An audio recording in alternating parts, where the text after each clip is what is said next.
Hello, everybody. Welcome to my YouTube channel, Homoeopathy Super Sessions by Dr. Jargus. Today, I'll be doing the 29th chapter from H.A. Roberts' book, Disease Classification, Sycosis. So this is divided into 3 parts. So I'll be doing the first part today. This topic has been taken because I had got many requests from my subscribers to do this topic. So hence, I'm doing it for them. Well, sycosis is generally understood to be the gonorrheal poison.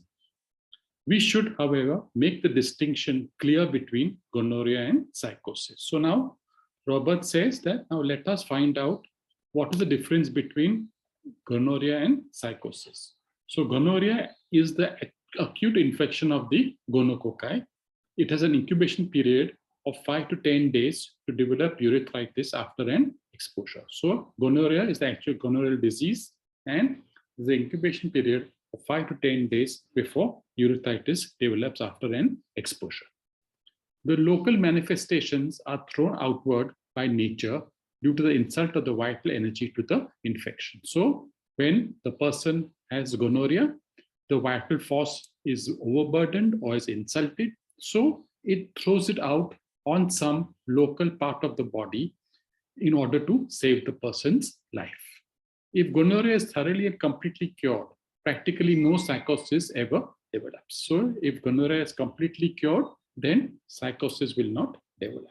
So basically gonorrhea is the actual gonococcal infection with an incubation period of 5 to 10 days before urethritis develops, and the local manifestations are thrown out by the vital force in order to maintain life.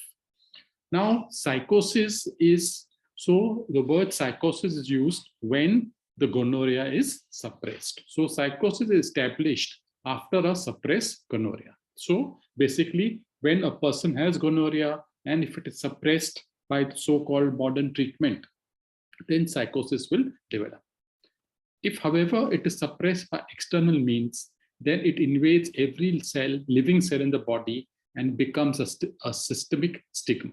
So if there is a suppression by external means, by the form of cauterization or by the form of applications of sulfur, lead, or zinc, then what happens? Then the suppression is there and it invades every living cell of the body and it causes a systemic stigma on the body. So stigma is left on the body in any of the system.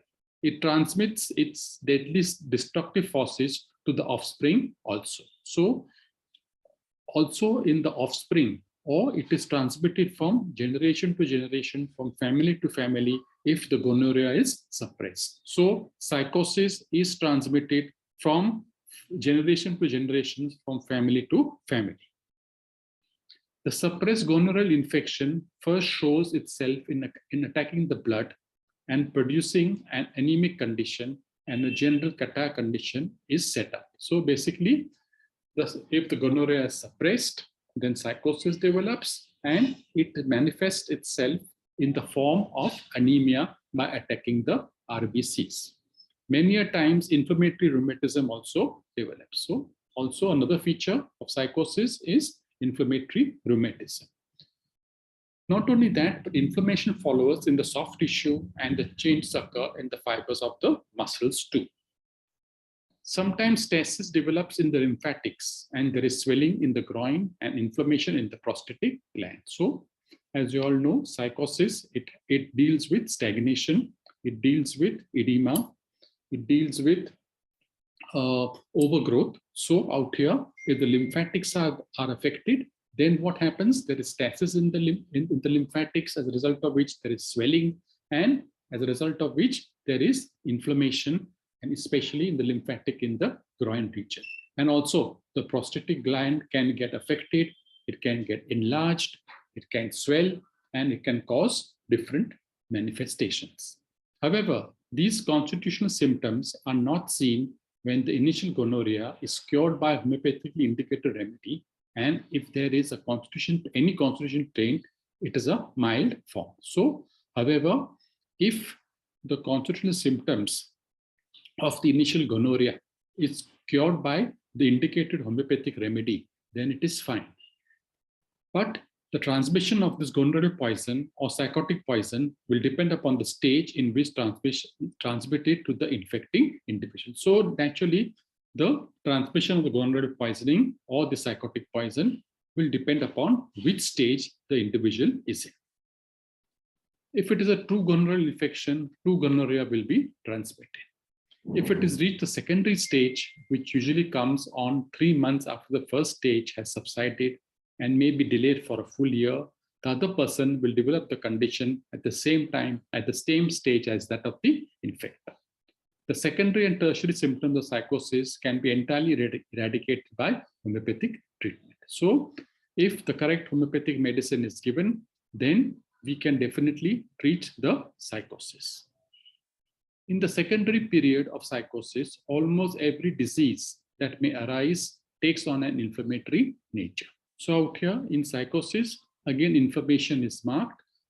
Also in SORA, inflammation is marked, but in psychosis, what happens? There is inflammation, there is stasis, there is edema, there is sluggishness or slowness of the function of a particular part, location, or organ.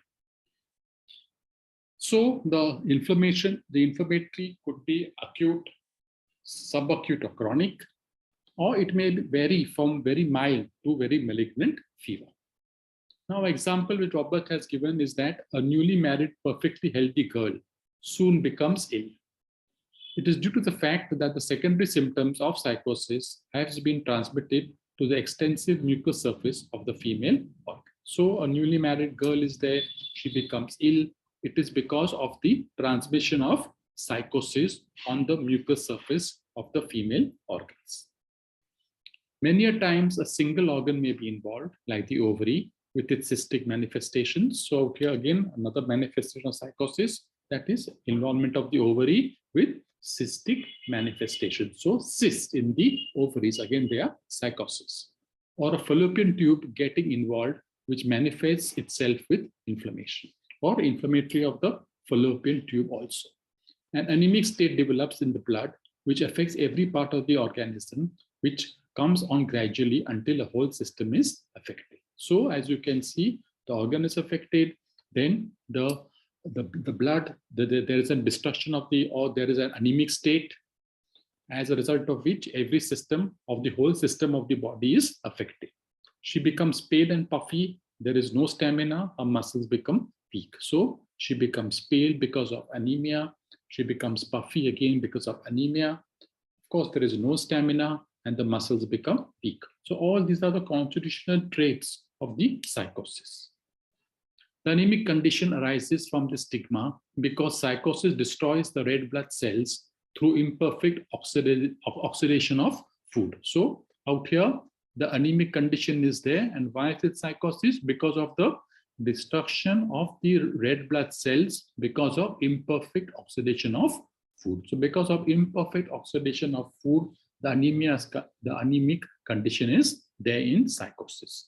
However, the individual may harbor some other disease like diabetes, Bright's disease, which will depend upon the previously existing taints or stigma in our own system. So, Robert says also that the individual, besides having the fallopian tubes or the ovaries become cystic, the person also may harbor some other disease, for example, diabetes or Bright's disease, because they are there because of some stigma or some taint which has occurred in the system previously.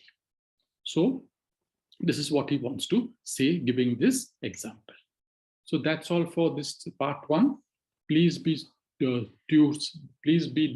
stay tuned for more. Part 2 is coming up soon. Thank you.